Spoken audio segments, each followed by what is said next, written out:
Welcome to this short video on the Pythagoras Theorem.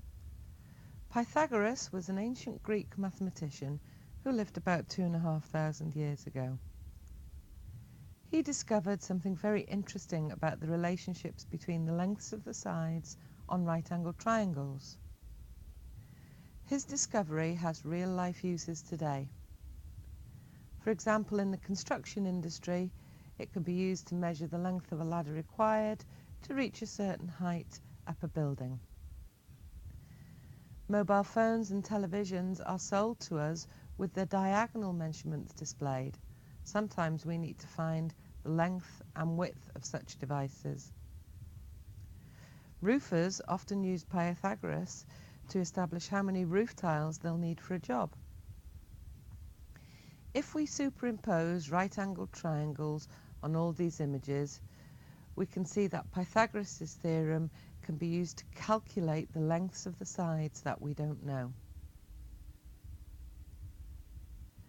Pythagoras' theorem says that for a right-angled triangle, the area of the square on the hypotenuse, the long side of the triangle, is equal to the sum of the areas of the squares on the other two short sides. In our example, side A has a length of 4 centimetres. If we draw a square on that side, we can see that the area of that square will be 4 times 4, or commonly written 4 squared, the answer to which is 16. If we draw a square on side B, whose length is 3 centimetres, we can see that the area will be 3 times 3, which is 9. Add them together and we get 25. If we then drew the square on the hypotenuse and counted the number of centimetres, we could see that there would be 25. So the area of the hypotenuse is 25 centimetres squared. In order to find the length of the hypotenuse, we actually have to take the square root of 25. So the length of the hypotenuse will be 5 centimetres in this case. The Pythagoras equation is a squared plus b squared is equal to h squared for all right-angled triangles. It's worth noting this equation down as it's used throughout mathematics, particularly GCSE. Let's look at an example. This triangle is a right-angled triangle. Right angles are denoted by this symbol here, which indicates an angle of 90 degrees. The hypotenuse of any right-angled triangle is always opposite the right angle.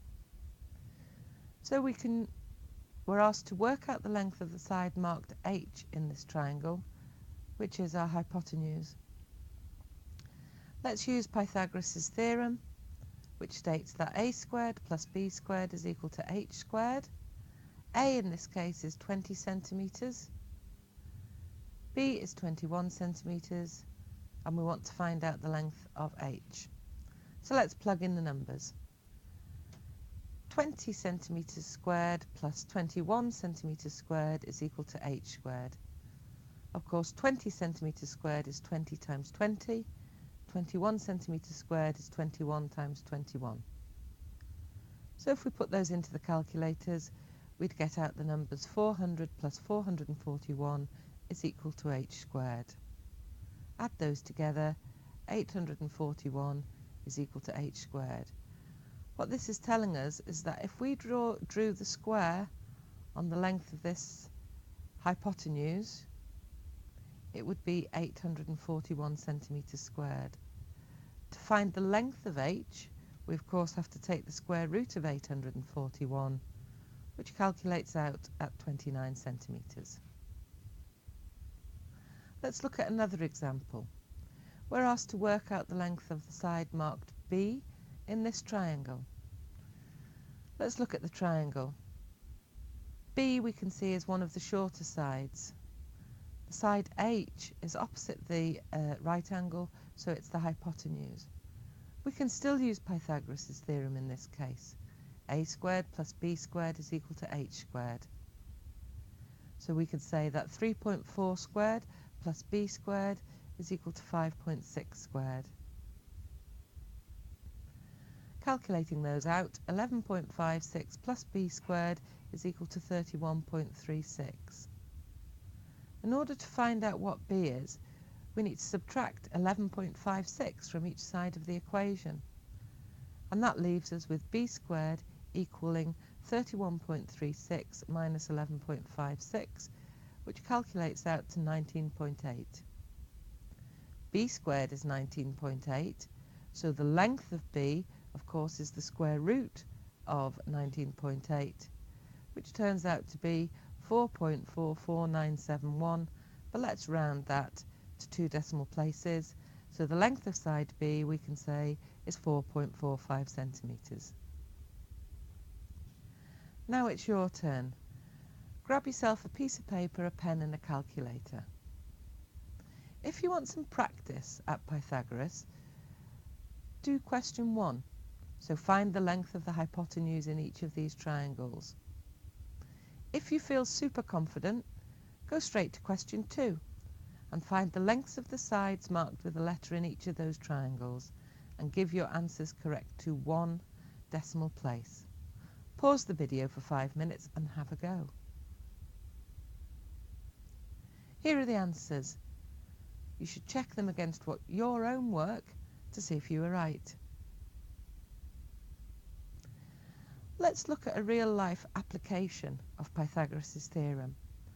We've bought a television which is 45 centimetres by 34 centimetres, but I want to measure the screen display diagonal. So we can use Pythagoras' theorem. A squared plus b squared is equal to h squared. In this case, a is 45 centimetres, so a squared is 45 centimetres squared. B is 34 centimetres, so b squared is 34 centimetres squared. Let's work those out. 2025 plus 1156 is equal to the diagonal squared. So the diagonal squared is 3181. Let's take the square root of this number to find the length of the diagonal, which turns out to be 56.4 centimetres. If you think you need further learning on this topic, there are several links below this video. One of the links is to the Maths Genie website, which is a great website. It has instructional videos on Pythagoras as well as many other subjects. It has some fantastic exam-style questions and then, importantly, exam-style solutions. If you like my maths, there's a link to my maths below this video where you can do some learning on the Pythagoras theorem. You will need to log in using your College Cambria password Yale and username Square to access the Pythagoras resources. Finally, you should really do some actual exam questions for practice, and the link below this video will give you exam questions, the blank paper to print off, and then some perfect work solutions. Thank you for listening.